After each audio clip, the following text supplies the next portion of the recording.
ஹாய்ங்க. எல்லாரும் எப்படி இருக்கீங்க? நல்லா இருக்கீங்கன்னு நினைக்கிறேன். இன்னைக்கு வந்து என்னோட ஃப்ரெண்ட்ஸ் எல்லாரும் சேர்ந்து என்ன சொன்னாங்கன்னா, ஒரு பாட்லக் பண்ணலாம் அப்படின்னு சொன்னாங்க. பாட்லக்னா என்னது? நம்ம எல்லாரும் ஒவ்வொரு வீட்ல இருந்து ஒரு டிஷ் சமைச்சு எடுத்துட்டு வருவோம். ஒண்ணா உட்காந்து சாப்பிட்டு நல்லா கேம்ஸ் எல்லாம் விளையாடி நியூ இயரை ரொம்ப அழகா ஸ்டார்ட் பண்ணணும்னு நினச்சிருக்கோம். அதனால நான் வந்து ஃபர்ஸ்ட் என்ன பண்ணிட்டேன்னா, எனக்கு ரொம்ப நல்லா தெரிஞ்ச டிஷ் வந்து சன்னா மசாலா. ஸோ அந்த டிஷ் வந்து நான் பண்ணுறேன்னு சொல்லிட்டேன். ஸோ அதனால அதுக்கு எல்லாமே வந்து ரெடி பண்ணி வச்சிருக்கேன். நல்லா வரும்னு நினைக்கிறேன். ஸோ எப்படி பண்ணலான்னு பார்க்கலாம். ஸோ இதெல்லாம் தான் இதோட தேவையான பொருட்கள். இது வந்து வெங்காயம். இதில் வந்து ஒரு 2 பெரிய வெங்காயம் இருக்கும். கொஞ்சம் இஞ்சி பூண்டு, பச்சை மிளகா, கொத்தமல்லி. இது வந்து நான் தக்காளி மிக்சியில் அடித்து வச்சுருக்கேன். இதில் வந்து ஒரு 4 தக்காளி இருக்கும். இதெல்லாம் வந்து நம்ம டெய்லி யூஸ் பண்ணுற பொடி. மஞ்சத்தூள், மிளகாத்தூள், கரம் மசாலா, கொத்தமல்லி தூள், ஜீரகப்பொடி. அதுக்கப்புறம் வந்து கொஞ்சோண்டு இது வந்து ஆம்ச்சூர் பவுடர்னு சொல்லுவாங்க. ட்ரை மேங்கோ, மாங்காவோட பொடி. அதுக்கப்புறமா வந்து கொஞ்சம் சன்னா மசாலா வச்சுருக்கேன். லாஸ்ட்டாக கொஞ்சம் கஸ்தூரி மெத்தி போடலான்ட்டு இருக்கு. ஓகே, இப்போ நம்ம ஸ்டார்ட் பண்ண போகிறோம். அடுப்பு ஆன் பண்ணியாச்சு, சரியா? இப்போ வந்து இது கொஞ்சம் காயட்டும். கொஞ்சம் காஞ்சதுக்கப்புறமா கொஞ்சம் எண்ணெய் ஊற்றிக்கலாம். இப்போ எண்ணெய் நல்லா காஞ்சிடுச்சு. கொஞ்சம் ஜீரகம் போட்டுக்கலாம். அதுக்கப்புறம் இந்த பொருட்கள்லாம் போடணும். ஸ்டார் அனீஸ், பட்டை, கிராம்பு, ஏலக்காய். ஏலக்காய் போடல, இருங்க. சரி, உங்கள் வீட்டில் ஏலக்காய் இருந்ததுன்னா நீங்கள் ஏலக்காய் இதில் இந்த ஸ்டேஜில் ஆட் பண்ணிக்கோங்க, சரியா? அதுக்கப்புறம் வந்து கொஞ்சம் நம்மளோட கட் பண்ணி வச்சுருக்க இஞ்சியும் பூண்டையும் போட்டுக்கலாம். இது நல்லா வதக்கணும். இஞ்சியும் பூண்டும் அதோட வாசனை வந்து போயிடணும். நம்ம கட் பண்ணி வச்சுருக்க பச்சை மிளகாவும் வெங்காயத்தையும் ஆட் பண்ணிக்கலாம்.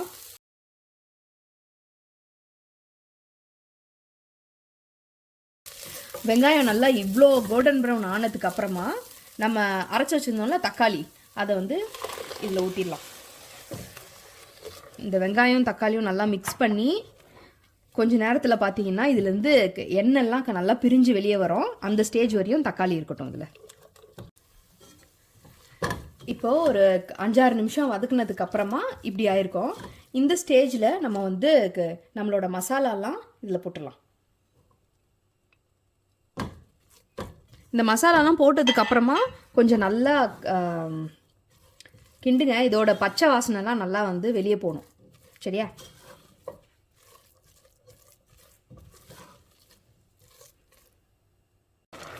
இப்போ வந்து இவ்வளோ கொதிக்கணும். நம்ம இப்போ என்னென்னலாம் போட்டிருக்கோன்னா மிளகாத்தூள், மல்லித்தூள், கரம் மசாலா, ஜீரகத்தூள் போட்டு உப்பு தேவையான அளவு.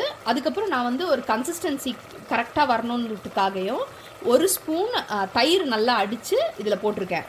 ஸோ இவ்வளோ கொதிச்சதுக்கு அப்புறமா என்ன பண்ணோன்னா,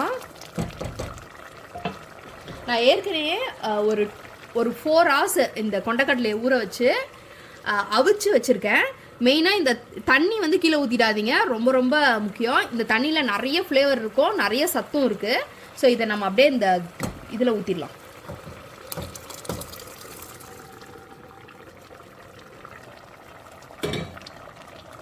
நல்லா கொதிச்சு வந்ததுக்கப்புறமா நம்ம வச்சுருக்க கஸ்தூரி மேத்தியும் கொஞ்சம் சன்னா மசாலா பொடியும் ஆட் பண்ணிக்கலாம்.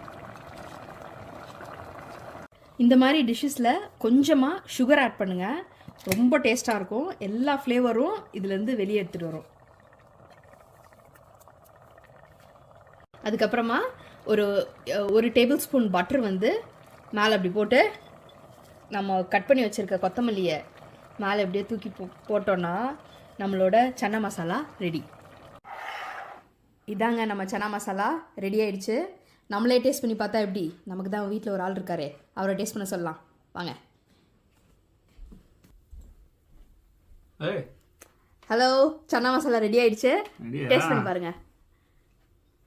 அப்பா, ஆவிலாம் பறக்கு.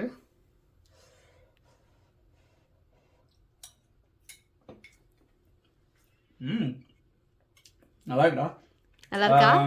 க்ரீமியா இருக்கு, புளிப்பு நல்லா இருக்கு. இது போட்டியோ மேங்கோ பவுடர்? ஆமா. யா, தட்ஸ் வெரி குட். நல்லா இருக்கு.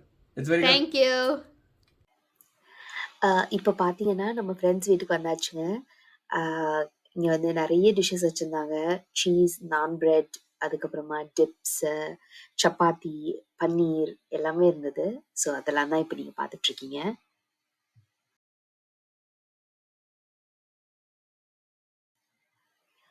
இப்போ நீங்க பார்க்குறது வந்து கேம்ஸு. ஃபுல்லா போர்ட் கேம்ஸ் விளையாடிட்டு இருந்தோம். அந்த ஈவினிங்லேருந்து நைட் வரையும் ரொம்ப இன்ட்ரெஸ்டிங்கா இருந்தது. இது one of the board games. இவ்ளோ நேரம் நீங்க பார்த்துட்டு இருந்தது எல்லாமே நியூ இயர்க்கு முன்னாடி நாளுங்க. இப்ப நாங்க ஜான் 1 சரி கோயிலுக்கு போலான்ட்டு சாய்பாபா கோயிலுக்கு போயிட்டுருக்கோம். இப்ப நம்ம ஷிர்டி சாய்பாபா மந்திர் டெம்பிள்க்கு உள்ள என்டர் ஆக போறோம். இதாங்க சாய்பாபா கோயிலோட என்ட்ரன்ஸு. இப்படிதான் இருக்கும். இங்க வந்து சின்ன கோயிலுக்கெல்லாம் வந்து கோபுரம் அப்படிலாம் வந்து இருக்காது. பட் உள்ள எல்லா சிலைகளும் வச்சிருப்பாங்க. நம்ம உள்ள எப்படி இருக்குன்னு பார்க்கலாம் வாங்க. இதாங்க கோயில். உள்ள இப்படிதான் இருக்கும். ஸோ சாய்பாபாக்கு ஜான் 1 எல்லாருக்குமே வந்து நம்ம கையால பால் எடுத்து அபிஷேகம் பண்றதுக்கு ஒரு 1 hour டைம் கொடுப்பாங்க. ஸோ அதான் இப்போ நடந்துட்டு இருக்கு. இந்த வீடியோ உங்களுக்கு பிடிச்சிருந்ததுன்னா லைக், ஷேர் அண்ட் சப்ஸ்கிரைப் பண்ணுங்கள். பார்த்துட்ருக்க எல்லாருக்குமே ஹாப்பி நியூ இயர். இந்த வருஷம் ரொம்ப அழகாக இருக்கும்னு நம்புகிறேன். தேங்க்யூ ஸோ மச் ஃபார் வாட்சிங். Bye bye.